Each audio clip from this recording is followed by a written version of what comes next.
I am F کو کوئی reservation نہیں ہے سوائے دو چیزوں کے. یہ جو سولرائزیشن کی پالیسی ہے اس پہ آئی ایم ایف کو اعتراضات ہیں اور اس کی وجہ ہے.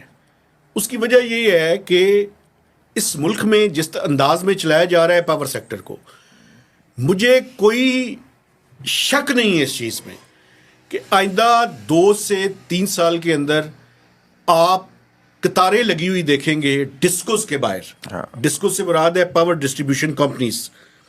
مثلا اسلام آباد میں جہاں پہ ہم رہتے ہیں آئی ایس کو، یا لاہور والے جو ہے لیس کو، کہ وہاں پہ لوگ قطار میں کھڑے ہو کے اپنے میٹرز ڈسکنیکشن کی درخواستیں کریں. آئی ایم ایف کیا کہتے ہیں کہ نہ لگائیں؟ نہیں، وہ بنیادی پرابلم کیا ہے؟ بنیادی پرابلم یہ ہے کہ یہ جو صوبائی اور مرکزی حکومت ہے یہ کنفیوزنگ سگنلز دیتے ہیں. ایک طرف ہم کہتے ہیں کہ ہمارا سب سے بڑا مسئلہ کیپیسٹی ری پیمنٹ ہے. ابھی آپ نے دیکھا کہ ایک ونٹر پیکج آیا. ونٹر پیکج کیا ہے؟ بیسیکلی ونٹر پیکج یہ ہے کہ آپ کی کیپیسٹی ری پیمنٹ ہے 2700 ارب روپے اس سال ایکسپیکٹڈ. یہ ہے آپ کے پاس بجلی سرپلس میں ہے سردیوں کے اندر.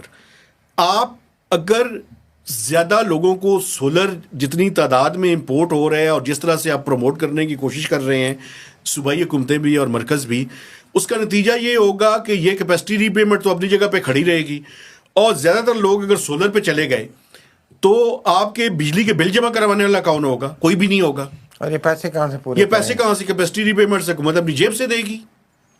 یہ بہت بڑا ایشو ہے، یہ بہت بڑا ایشو ہے. اسی لیے ونٹر پیکج لے کر آئے تاکہ بجلی کی یوٹیلائزیشن